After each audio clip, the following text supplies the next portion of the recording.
Today I'm going to do a video about storage and organization of your craft supplies. As you know, we recently went through a transition of transitioning from our retail store to an online store.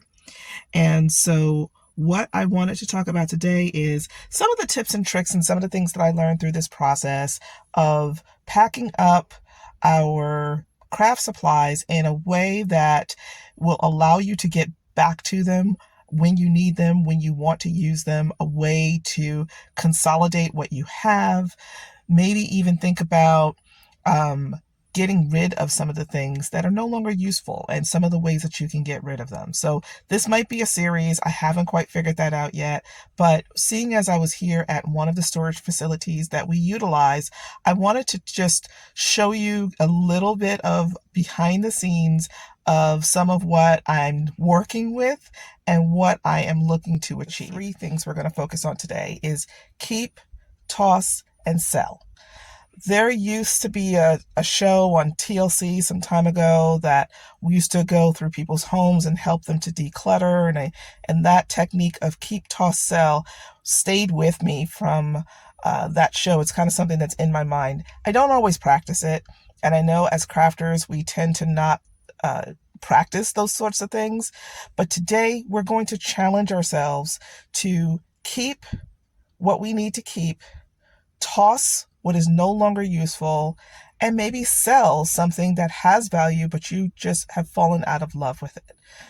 Another thing we'll talk a little bit about in this video will be, what do you do? Like when you say toss it, right, or throw it away, are you doing it in a way that is eco-friendly? Is it really trash? And if it's not, what can you do with it? So we'll try to touch on that in this video. If not, we'll do it as part of this series.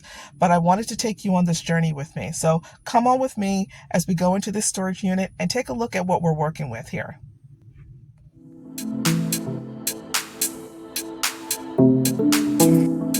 Started the business, we put inventory and equipment and furniture in this storage unit, and we are looking to close this unit because we opened a new unit when we transitioned out of the retail store recently. Products that we carried early on in our business was upholstery fabric. As we grew and as we learned a little bit more about our audience, we leaned a little bit away from upholstery fabric because our audience just was not interested in upholstery fabric. But that left us with quite a bit of inventory that we ended up storing in this unit. So this brings us to our first point about letting go. When you, as a business owner, and you get inventory and you have things like bunches of upholstery fabric or things that you acquired that you believed would be a part of your inventory or a useful part of your inventory, your lean is to keep everything. But unfortunately, you can't keep everything. And that's even when you're talking about in your craft room. You bought something with the intent of using it. You bought something with the intent of working on a project. You attempted that project. It just wasn't something that worked for you. You couldn't get into it, but now you have all of this stuff. You have to be okay with letting it go. That is sometimes really hard for creators because we feel like, oh, it still has value. It's still useful. It's still something that I can maybe do something else with. The truth of the matter is, this fabric, I've had it for 5 years. And it's been sitting in storage for at least 4 of those 5 years. Let it go. It's okay. It clears up space. It's something you're no longer responsible for. And if you want to find someone to give it to, think about who's in your life that you can pass it on to.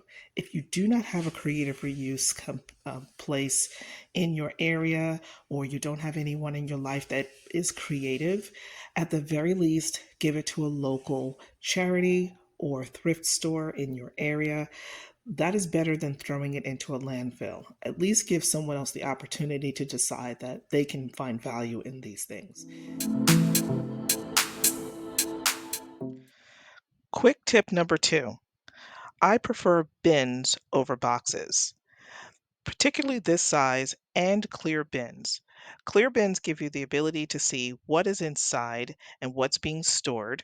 It also, with this size, gives you the ability to limit how heavy you make the box. A box you can store and it can stack as well, but you can't see what's inside. And then you have to make sure you mark the box on all sides so that you're clear about what's in them. So I prefer bins. When you run into larger items like this antique high chair that I have to consider a lot of things when you're deciding whether or not you're keeping it.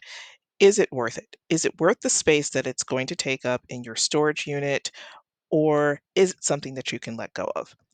I'm a sucker for a great antique. It's really difficult sometimes for me to let things go, but this piece will be hard for me to store. The other piece, this chair, is not in great shape, so this one, I'm going to go ahead and let it go.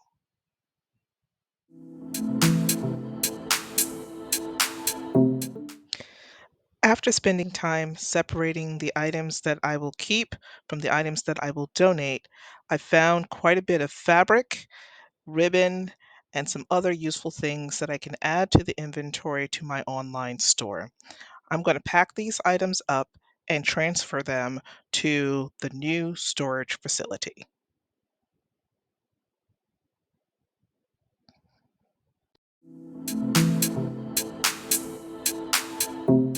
What did I accomplish today? I established a pile of items that I'll be donating to a creative reuse store tomorrow. I can't wait to share this upholstery fabric with my friends over at the creative reuse store here local in Charlotte, and help them build their inventory.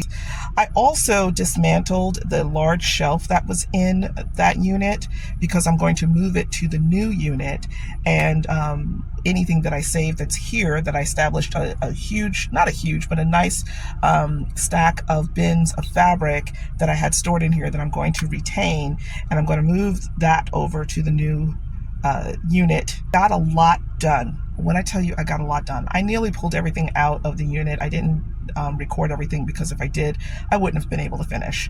But I feel good about the work that I put in. I feel good about the choices that I made. Stay tuned for other videos where I'll show a little bit more about how I store paper, how we organize the storage units, including some of the furniture, and let me know what questions you guys have. I'd love to chime in and answer. If you have any tips or tricks that you want to share, go ahead and drop them in the comments, and we'll see you on the next video in this series. Have a great day.